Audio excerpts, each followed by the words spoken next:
Oke, kami mohon perhatian sekali lagi, tidak bosan-bosannya kami menghimbau.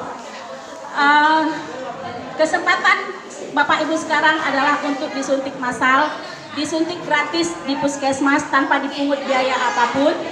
Akan tetapi jika Bapak Ibu menolak, kami tidak keberatan dengan syaratnya Bapak Ibu melampirkan surat pernyataan menolak. Bapak Ibu harus menandatangani dengan bermateraikan Rp10.000. Itu berlaku untuk instansi masing-masing, bukan dikumpulkan ke kami. Dan sanksinya nanti akan Bapak Ibu tanggung sendiri. Sanksi apa? Sanksi administrasi. Saya bacakan. Ketika vaksin COVID-19 masih gratis, manfaatkan kesempatan tersebut. Ketika Anda diundang untuk vaksin dan tidak datang, kami tidak masalah.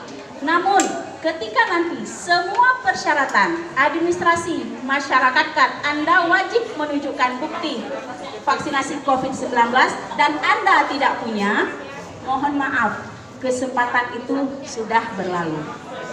Demikian kami sampaikan, mudah-mudahan Bapak Ibu bisa mengerti dan bisa mempercepat kegiatan kita berlangsung pada pagi hari ini.